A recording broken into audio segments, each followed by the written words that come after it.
Okay, wano wetuolekedde buli omu yenyweze agenda okunyiga agenda kunyiga agenda okusanyuka ogenda kusanyuka katuddeyo mu mwaka gwa 1972 nga Idi Amin Dada Field Marshal yafuga eggwanga lino. Ampuliriza, eggwanga mu mwaka gwa 1972 lyali limaamiddwa abasajja abayindi, wabula Field Marshal Idi Amin Dada yakwata abayindi mu mwezi gwa August n'abafuumuula bave mu ggwanga Uganda, era nga bano yabawa ennaku 9 gy'emyezi 3 baamuka eggwanga Uganda. Idi Amin Dada yali alanga ki abasajja abayindi? Yategeeza eggwanga nti nno bannayuganda tebalina mirimu gye bakola, n'ategeeza eggwanga abayindi buli mulimo bagwefuze, n'abagamba kale mwamuke ewaffe wano. Ampuliriza, tugenda kwolekerawo.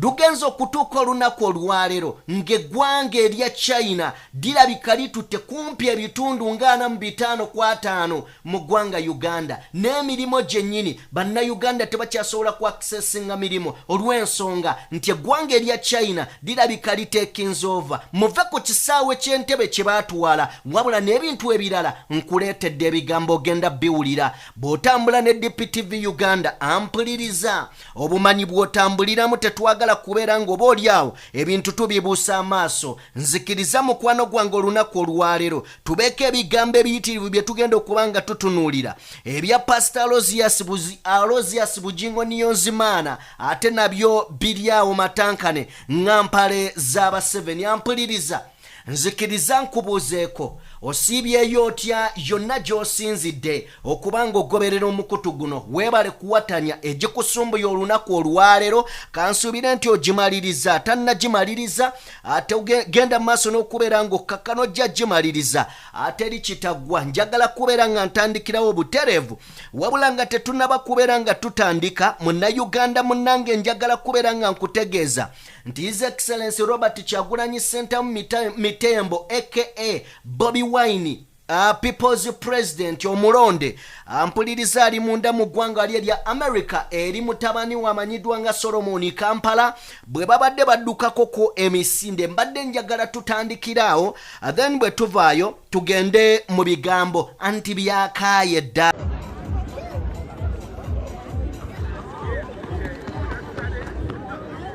Tata, how do you feel? I'm anxious. Uncle Aaron. Yeah? Support. Support We're here for a goal. We're here for a goal. Uncle, let's get out of that. Solomon, I get up to sing abantu one. Go.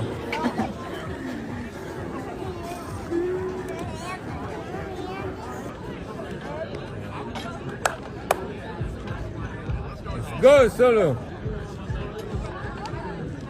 Let's go, champ. Let's go, Solo. Let's go. Hey, kanga mwao. Hey. Let's go, Kampala. On your marks. Let's go, champ.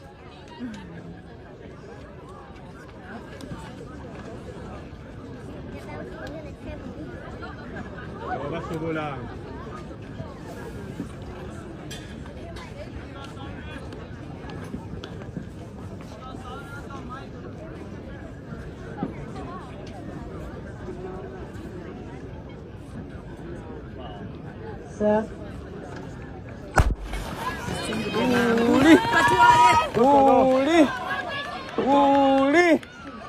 Uli. Yo.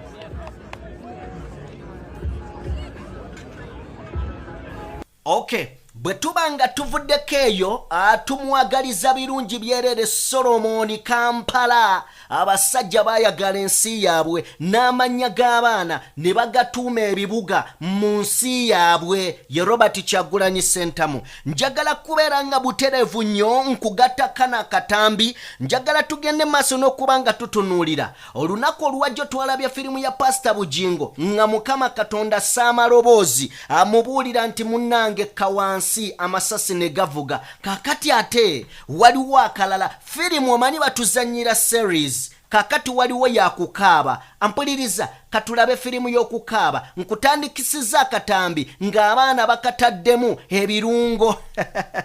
Kale katusooke tulabe firimu eno. Eno soko sekenga tonagiraba oli ku Shark TV Uganda. Ekyo kyennyini oli ku Shark TV Uganda. Taginga munno mujje tuwakula entalo obuzibu byanammwe mu mpaga bwe ziwunyanga mu ddukolo baabankuba ku lubuto. Gamba munno nti Uganda tukaaba bwe tuseka kuba abatufuga ne bafuga mpawakerereza mu munne buli omu alaba munne nga adduyi. Nagambye eno si amasasi yakaaba. Bujingo gwe contestant number 1 akazindalo kako.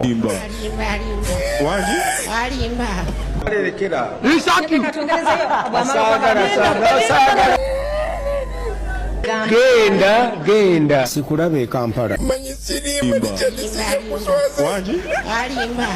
Alright, Muganda wange Richard bakaise escape from Pentagon Accountability Part 5 proudly sponsored by Kawaga oro muvubi okuva ejjinja wamu ne Robert Nation videographer and photographer bano basangibwa Dubai.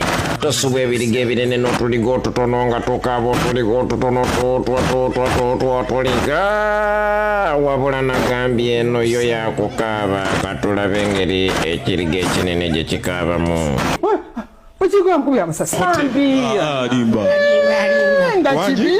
Limba. Kasajja katugade kabwire byagala. Nagambye gyabadde miranga nakwazira nakukanani ng'omusomba ayitira mu ndege firimu engeri gye yatambuddemu ono olwakwota akazindaalo. Wulira ezzige eririmu amafuta ga Katonda kwe. Tujja kuswaza nkuwulira. Manyi siriima likyadisijja kuswaza. Kati nkoledya. Nange simanyi buuza ebiriga byonna otuliga obuzibu ebiriga byonna bikwegasseeko mukaabe. Laba otuliga tuutwo, laba otuliga tuutwo oba tujja w'amaziga tuutwo sikia sauti oba gano ge bayita amaziga amatukuvu simanyi oba tujje w'amaziga. But a few moments later tugireka tujja kukizimba Kigozi esaawa yonna wano we wali sinema bakaise Escape from Pentagon Accountability kitundu kyakutaano musumba kiddemu ogusemba. tugireka tujja kukizimba. Owemula Sita Aida tolowooza nti kuwemula bino twabirawo mu ntandikwa wetwogerera Pentagon mania nimemye wabula katulabe endowooza okuva mu ndiga. Kiki ate? Manyi gampedde. Manyi gampedde. Kale mpulira nange endiga zimazeemu amaanyi. Tusuubira kaaba bakuba mu ngalo. Zebba babiswete kadamba bisaudi ba. Oh my goodness. Okay, njagala tubenga mu sinema tuvaayo. Kakati tuzze. Honorable Namboze Bakireke ye mubaka kiikirira Mukono municipality. Gavumenti yavaayo gye buvuddeko neetegeeza nti ekibuga kya Uganda oba capital city emanyiddwa nga Kampala ejjudde omujjuzo yeetaaga okukendeeza ku bantu. Honorable Namboze n'agamba gavumenti kale bwe tuba nga tujjudde oba oliawo waliwo ebiteekeddwa okuva mu Kampala. Ebimu ku birina okuva mu Kampala ye Parliament naffe. Mbadde njagala katono nnyo tulabe omubaka Namboze Bakireke bwe tuvaayo tuwolekere ebigambo ebyayonoonese dda.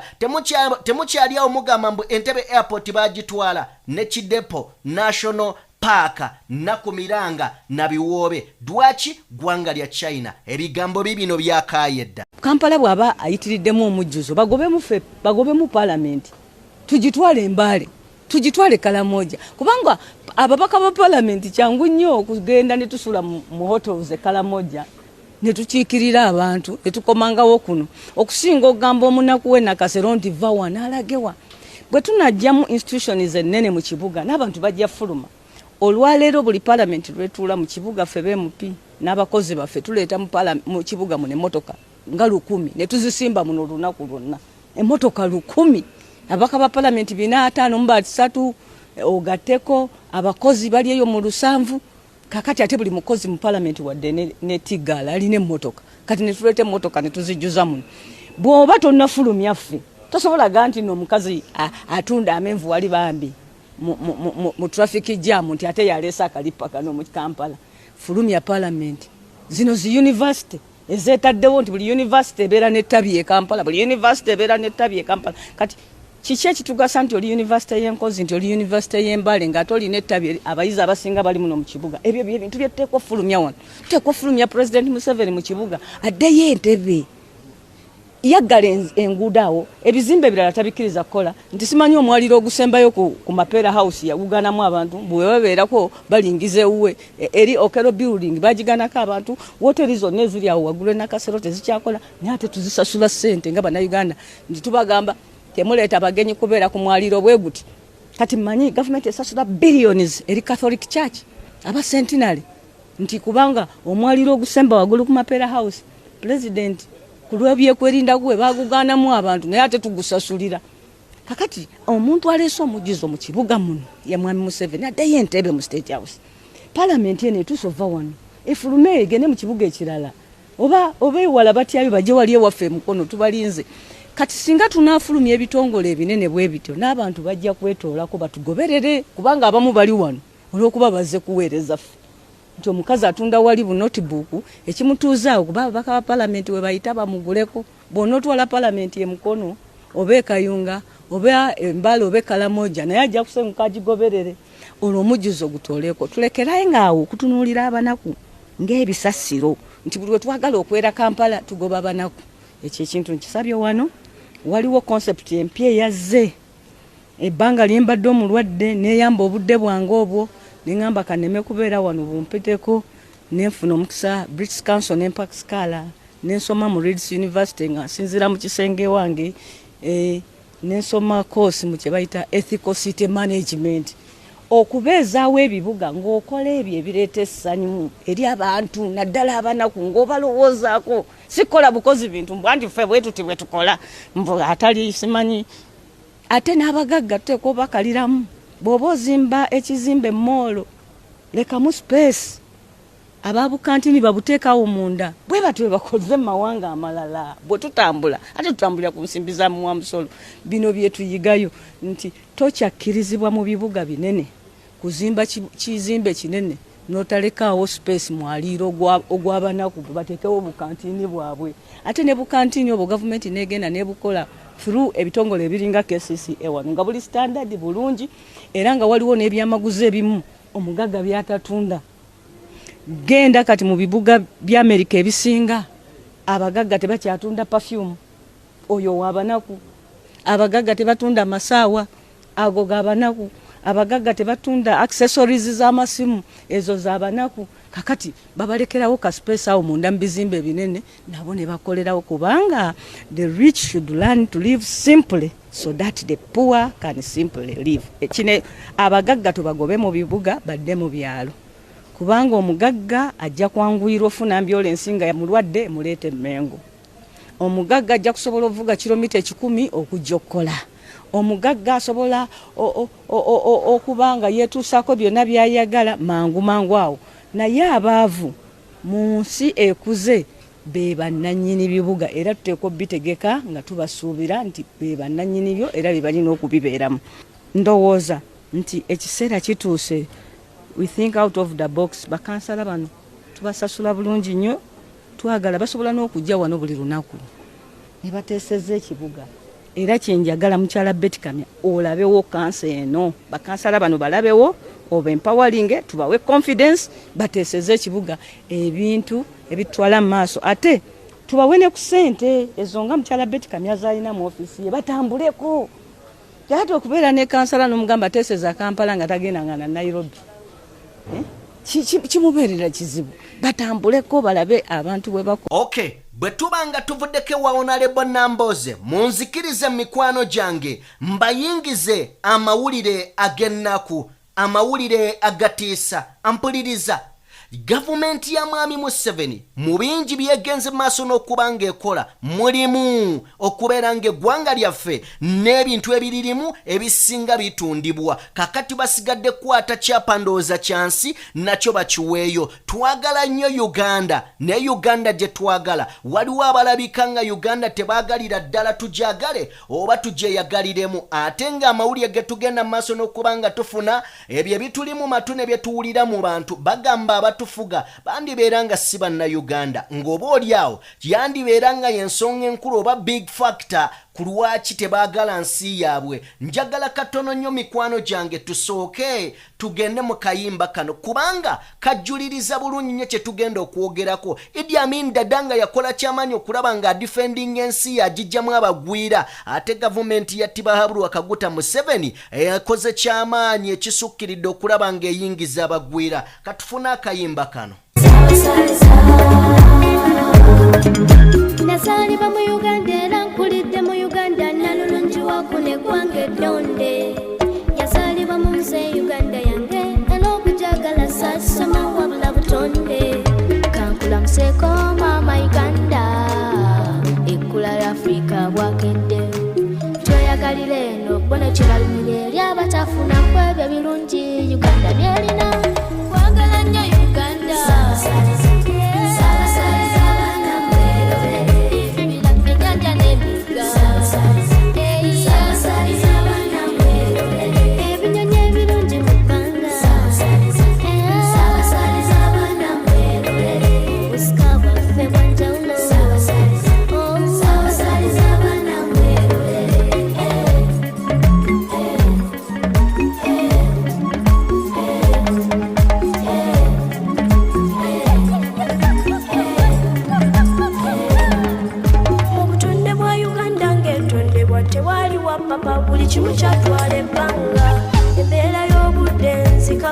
akasana kabobe nakawe wakava ku nnyanja onetonya tanolaba bwe tubaza emmere mu butonde yo tebanja ejjuni ensujju n'amalewa n'akalo okosetooke bobe soli wagwe jangu tulye wagala nnyo Uganda kituufu tujagala nnyo naye wulira ebigambo ebizze ampuliriza njagala kutegeezaako nti ffenna tukimanyi bulungi nze naawe angoberera nze naawe angoberera nti eggwanga Uganda ly'eggwanga erisinga okubeera eddungi ntegeeza mu mbeera y'obudde oba giyite weather newankubadde nti Uganda nsi nnungi abatukulembera balinga Uganda abaagala ogikwasa ate abo abalina ensi ezaayonooneka edda ampuliriza ebigambo bya zedda nga bakulembeze abaaliko aba Uganda nga Idi Amin Dada Field Marshal eyagambibwa nti teyasoma ya defending ensi ye n'okutuuka kwabo abaali baagala ogyefuuliramu eyaabwe abasajja abayindi ate bano abagamba nti nno baasoma okuli generaali ne bafuga nabo eggwanga balinga abaliwadde emikono gy'ababiwuliriza ampuliriza ng'ennaku z'omwe waliwo endagaano eyakolebwa n'eggwanga erya China eno ng'emanyiddwa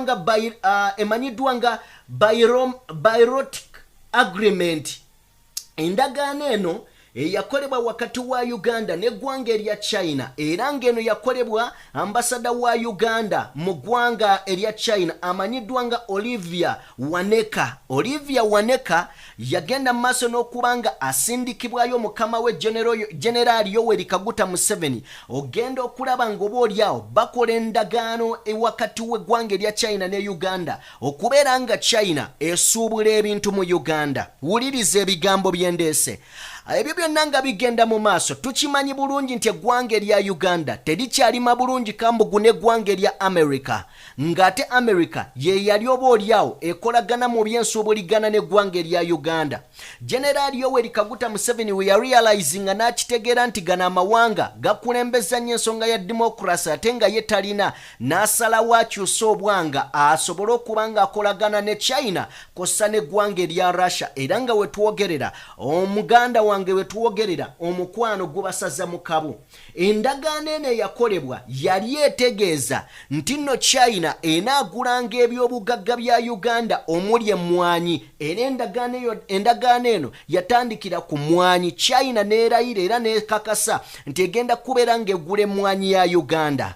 Bwe bityo ne bwe tuzze tulaba nti abasajja bazze bawa Gen.M7 ebintu n'ebintu era bakolera ku ndagaano eri nti Museveni bwe yamala okugjawo abazungu bano ng'alaba bamulimyeko nnyo buli kye bamuwa bamuteerako ebibuuzo naga sijja kusobola kuwanukula bibuuzo kaŋŋende nsobole okuba nga nkolagana n'abasajja aba China awamu n'abasajja aba Russia abatabuuza bibuuzo. Njagala kutegeeza nti tubadde tumanye ekisaawe ky'eggwanga Uganda Entebbe International Airport eyo yo tugimanyi nti of course yatwalibwa okusinziira ku byava kakiiko akakosase mu parliament mu biseera ebyo akaali kakulirwa Joel Ssenyonyi katutegeeza nti ekisaawe ky'e Uganda kyo kyatwalibwa olw'ensonga nti ekisaawe ky'e Uganda bwe basolooza ssente eziva ku kisaawe ky'e Uganda zisooka genda mu ggwanga lya China ne bakola embalirira yaabwe kati obufikkawo obusammambiro obwo bwe bawe eggwanga erya Uganda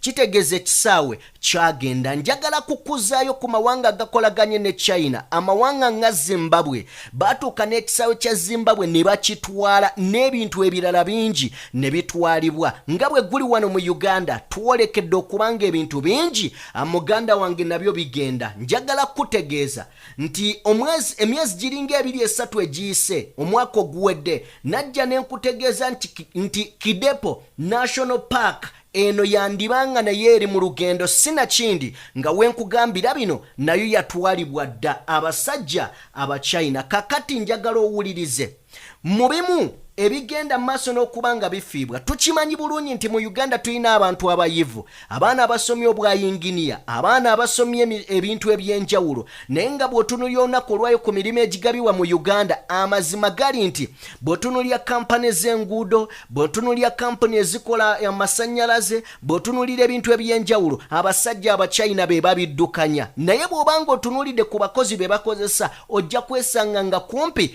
ku bakozi ku 90% osanga nga ku 100% osanga nga 90% oba 85 ate ba China be balimu ne weebuuza bannayuganda bagenda kukolawa. Kakati mu kiseera n'obumu ku buwaayiro obwali mu nsonga y'ekisaawe kwaliko nti nno nga tebannabagaba mirimo gyonna ku bannayuganda balina kusooka kwebuuza ku bali abakulu aba China then ne batusalirawo oba abantu bameka abalina okukola ku kisaawe ng'abakozi mu Uganda then ne balaba bali be batusalirawo. Kakati ebintu byakaaye ampuliriza endagaano eno eraga nti nno Gen.M7 ebintu ebisinga byonna kumpi China egenda egula ebintu mu Uganda ebintu bwe tuba tubala eyinza okubeera nga China ebintu byakagula mu Uganda biringa ku 45%. Ampuliriza bw'oba oyina 10 ng'oyina ebintu 10 kitegeeza China yakagulako ebintu nga 45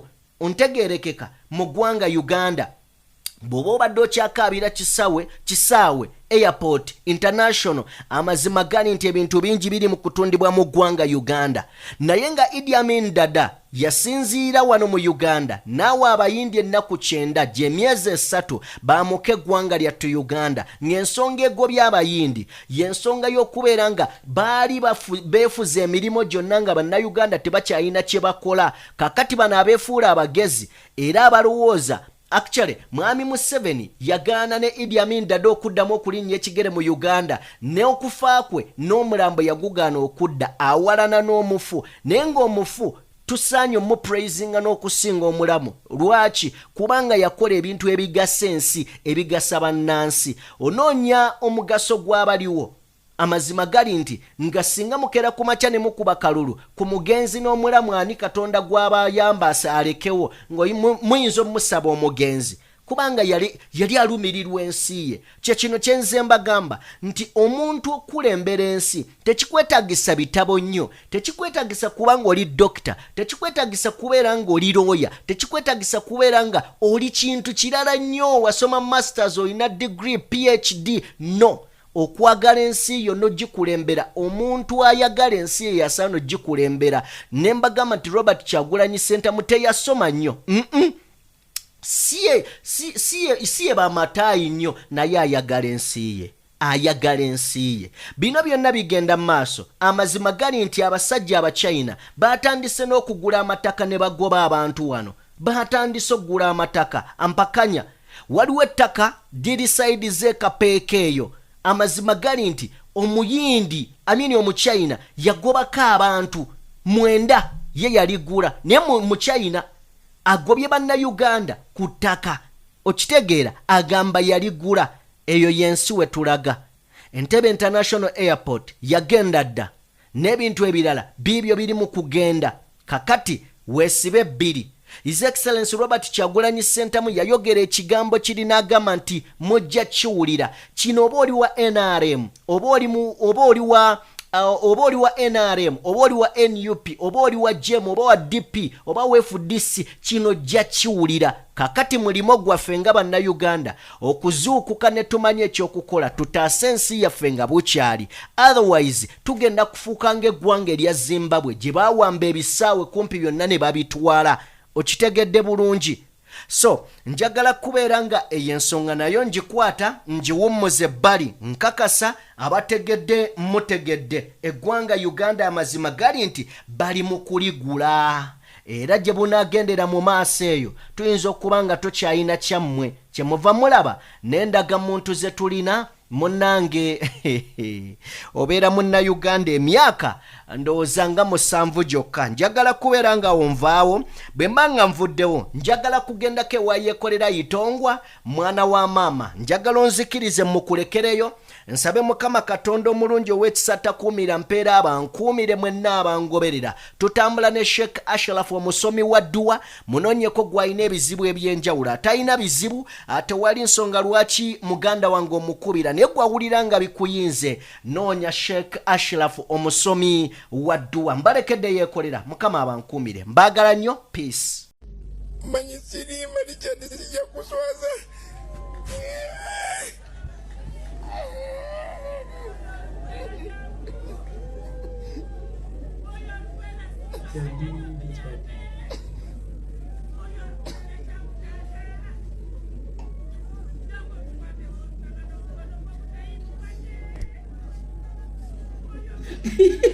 Katugambe Ssemaka yawasa abakyala 2 mu nju emu. Kaddulubaale ne Muganzirwazza. Laba omwana wa Kaddulubaale asembayo bw'ajja atufaako ekibwatukira nga talwadde. Tugenda mu kyalo okuziika. Kaddulubaale yaboyaana nnyo. Kaddulubaale yayaziirana nnyo. Kaddulubaale yeesansabaga nnyo. Kaddulubaale yakaaba nnyo. Naye Muganzirwazza teyatonnyeza yadde omunwe gw'ezziga n'erimu. Eno Kaddulubaale yabanga akaabira omwana we. Ngeno Muganzirwazza yo kyakasooli muno ku munwe nga bwalya. Eno Kaddulubaale yabanga akaabira omwana we. Ngeno Muganzirwazza ali mu mboozi n'abakyala abafumba akatogo ebaseka n'obukule batema. Teyafunamu yadde ku nsonyi entonotono nti kale wadde ono omwana sinze muzaala tebaamusala ku kyenda kyange naye muganda w'abaana b'enzaala be baasala ku kyenda kyange. Wadde ono omwana si wa kyenda kyange teyava mu nda yange naye waakiri mwana w'abazze wange era aba mwana wange.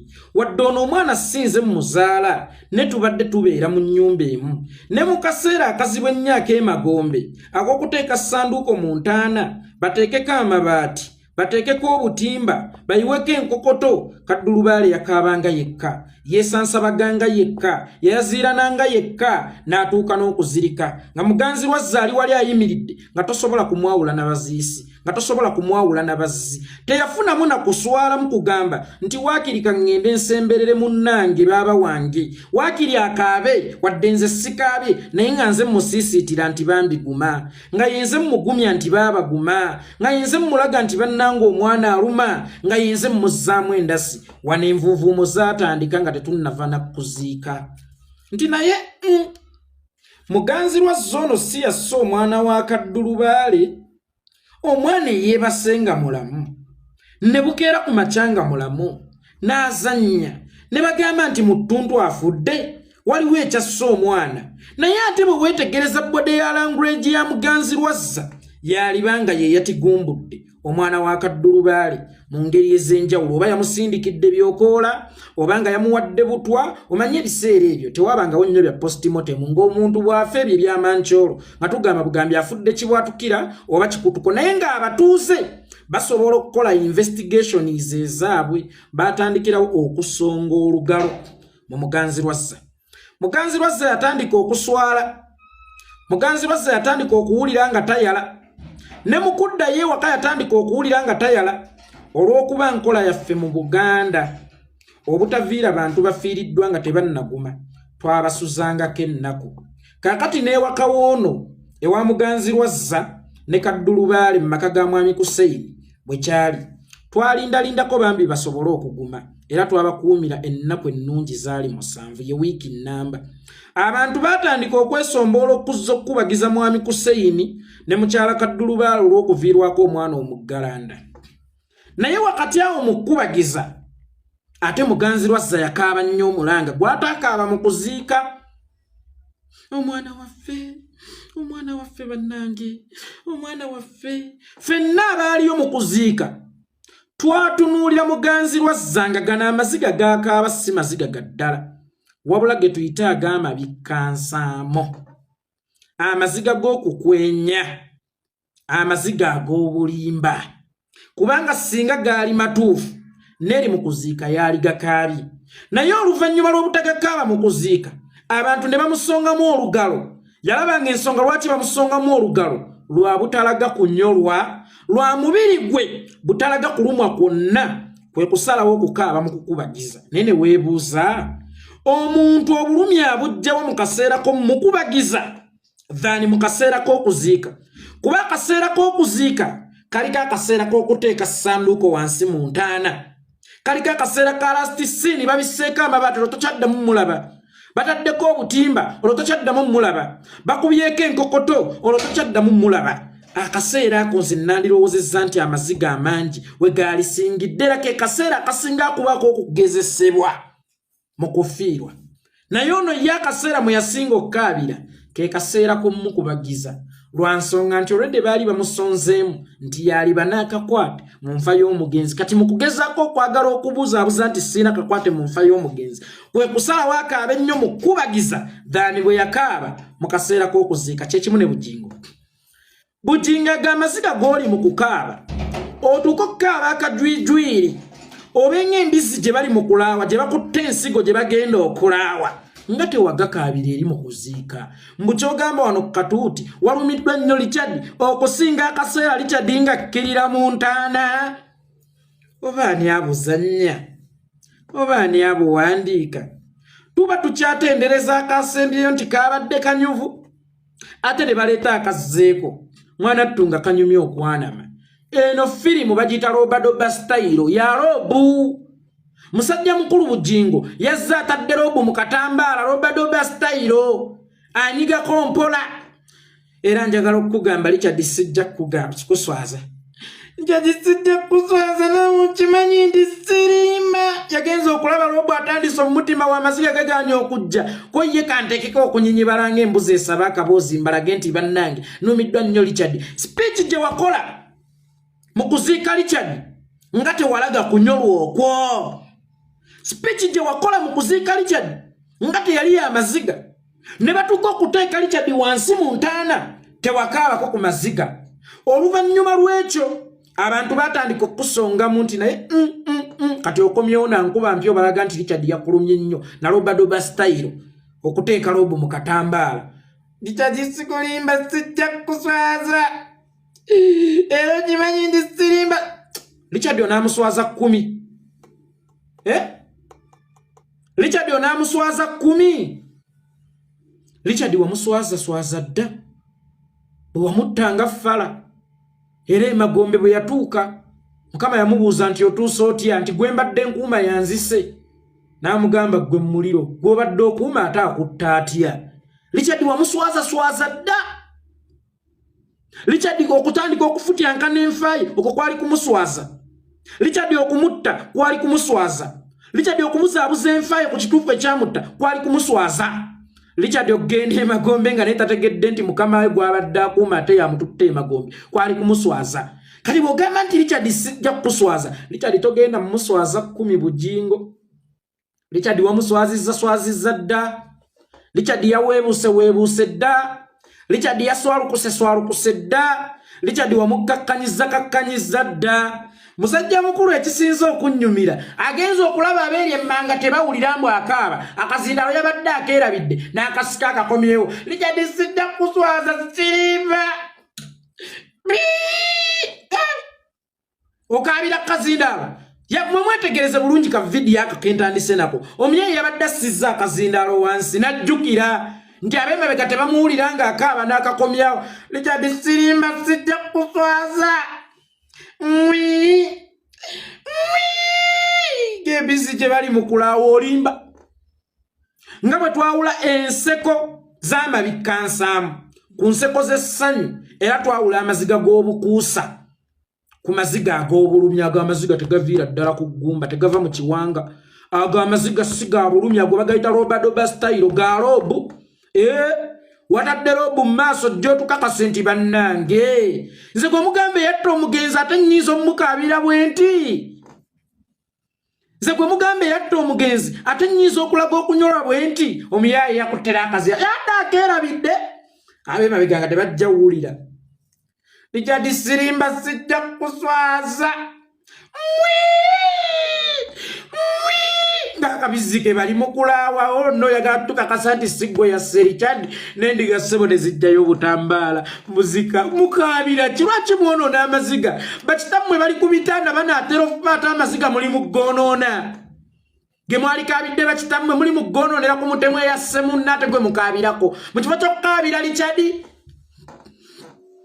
ate mukaabira mulamu mu kifo ky'okukaabira Richard bannyammwe bassengammwe bali ku bitanda essaawa yonna ebiwugulu bibika nejjo nabadde ku situulu nendaba kinnamunyenye ekibika ne kimpitako bakitammwe banaatera offa bannyammwe bagenda kufa bali ku bitanda muli ku maziga mwonoona ddala mulindiga mulindeeko amaziga mugenda gayitaga nnyo nga bannyammwe oba bakitammwe bafudde mulekeraawo okwonoona amaziga gammwe mu bintu eby'ekisiru omuyaye n'akwata n'akazindaalo akakaabire kakazindaalo ak'okwogererako n'alaba nga bwe yabadde aŋaŋala tebawulira bulungi n'akasika n'akazaana nawo kimanyi Richard sirimba sijja kuswaza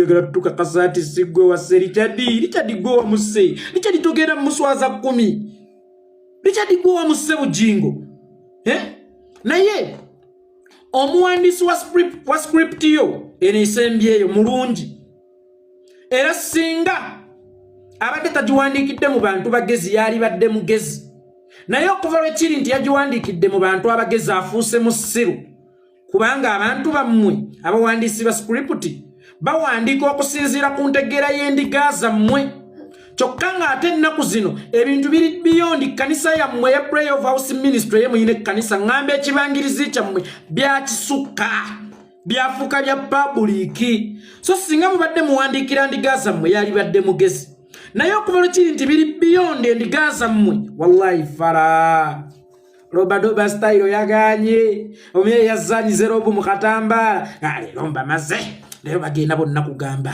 bagenda mmenyeka emitima bagamba ezzigala omusajja liva wala olaba bujinga akaabye olaba bujinga alaze okunyolwa bannange munywanyiwe yamulumye nedda taata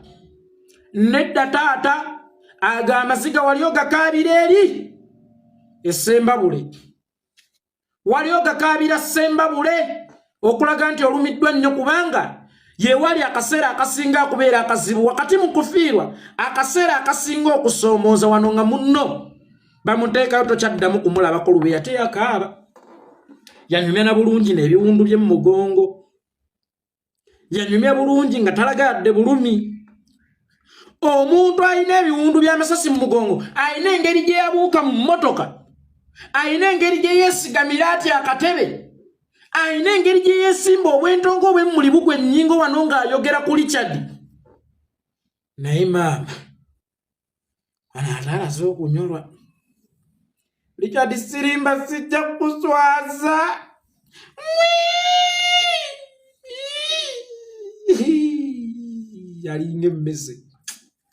Alinga emmese eri kamasu. Leka kutulimba akati yagambye Pentagon egira erinda n'olukuŋŋaana olubaddeyo olw'okusola terukyalukoze. Pentagon yeegira erinda ekikulu si kyalukuŋŋaana lwakusonda ezasondwa edda ziriwa si gwe Pentagon. Gwe oli mabulooka oli musenyu oli ki? Omuntu asobola okubeera e Bulaaya ng'e Kampala azimba naye nga taliiwo ng'azimba kuba ye musenyu ye siye bulooka aziro ng'azaaweereza ssente. Kakati abakkiriza baasonda dda ssente za Pentagon era baasuubizibwa nti 2023 Desemba bagenda kuba banyola kisumuzo nga bayingira Pentagon ne guno gujja omusingi tegunnatandikibwa. N'okikyusa n'ogamba nti kati bikyuseemu tugenda kuba tusiranika okusima omusingi omwaka guno tugenda kutongoza okuzimba Pentagon. Kakati olwaleero ze mu Pentagon egira eyimirira mukwana emirimu gya Mukama tegiyimirira. Okufa kw'omuntu ebeera nga nsi. Gwe lwalifa omusana gulisigala gwaka bya bulijjo teguli yakabbulu. Obudde buliba bwa kikome tewali bakirikyuka mu lwolifa. Kati tubuuza Richard yagenze na kiki ekya Pentagon? Lozi Bugingo Richard yagenze na kiki ekya Pentagon? Mu lubuto lwema wali watereka amatofaali, mu lubuto lwema wali watereka omusenyu, mu lubuto lwema wali watereka ki seminti. Nga Richard twamuzise ne material eyali zimbye Pentagon. Lwaki Pentagon eyimirira? Richard yagenze na kiki ekibadde kirina okuzimba Pentagon? Richard wagenze na kiki yonna emagombe gy'oli ekibadde kirina okuzimba Pentagon? Bannayuganda abakkiriza abalokole mwasondako ku ssente nga muziwa Richard oba mwaziteekanga ku account omusumba Lozi Bugingo kwalinga signatory. Simanyi ndogedde bulungi akagamba ako ndogedde bulungi signatory. Temwaziteeka ku account kwalina emikono. Ku account zonna kwa mwateeka ssente munoonyerezo bakuliko omukono gwa Richard. Kati mbuuza okugenda kwa Richard kukomyawa enteekateeka ez'okuzimba Pentagon? Yagenze na kiki?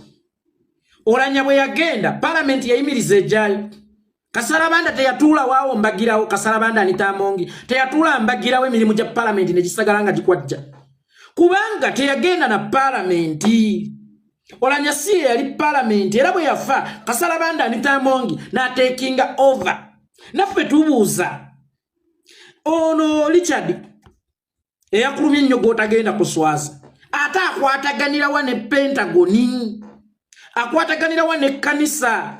Olwene Richard omusuubize togenda kumuswaza ate otandikiddewo kumuswaza erinnya lyo likubiramu encungwa mu nnyumba ya Mukama yalamwotesa. Olwede wamuswaziza swazizza dda. Owooza Richard sigenda kuswaza nga wakamala Richard sigenda kuswaza. Statement yawe yazzeeko eraze okuswaza Richard kubanga olaze nti mu Richard mwoganidde okuzimba ennyumba ya Mukama. Richard eri gyali agamba nagenze na kiki?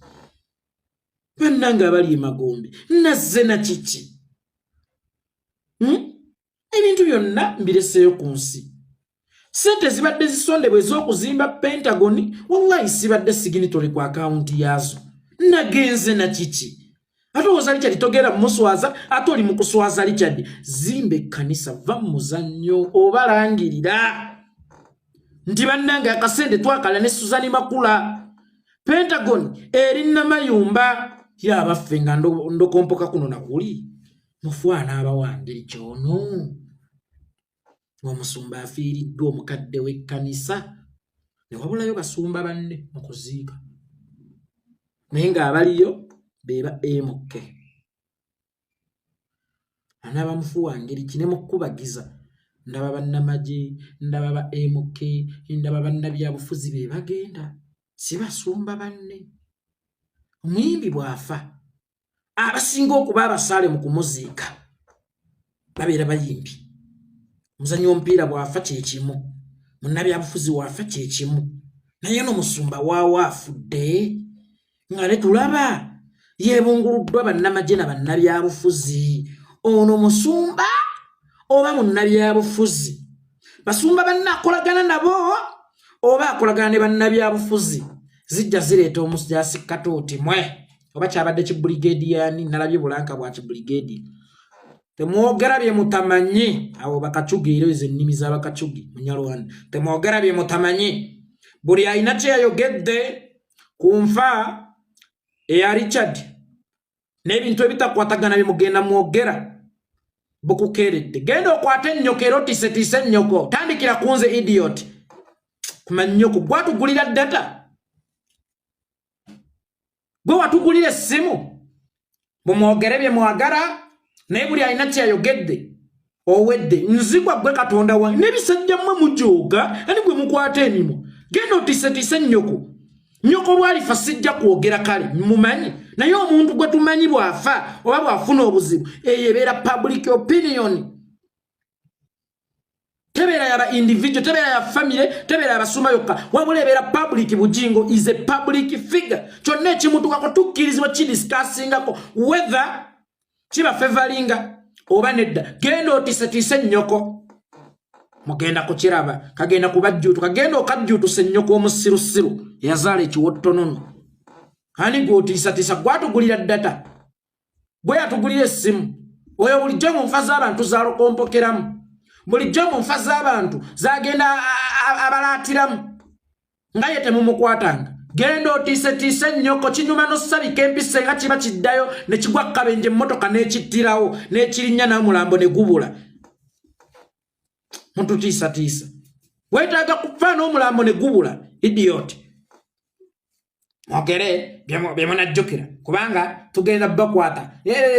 Nyenye kiringa ng'ennyanyaagize kyonna kizze kiboloboota. Ekkanisa mugijjuzza tebakyajjudde basumba, mugijjuzza bamagye bajje batutiise tisotisaani. Tiisa nnyoko tumbaavu. Naye nga Richard sijja kuswaza sirimba.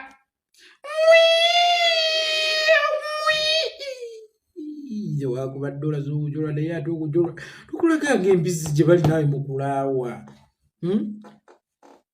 Kyakulya kati wayokya sirikira gy'olife tukwesonyiwe. Naye buli lwojja oyongera kwokya. Richard sirimba sijja kuswaza onaamuswasimeka. Richard yaswadde dda. Richard yaswalukuse dda. Richard ne ku nsi otandise omuswalizaako olaga nti yagenze ne ssente zaali zimbye ennyumba ya Mukama. Richard muleke awumule mirembe wagaye mboge alabirira abaana be, ekyo tekyetaagisa na kweyama abaana ba Richard baanabo. Senga abaana ba Richard babadde baanabo tewaali se taata waabwe. Richard sijja kuswala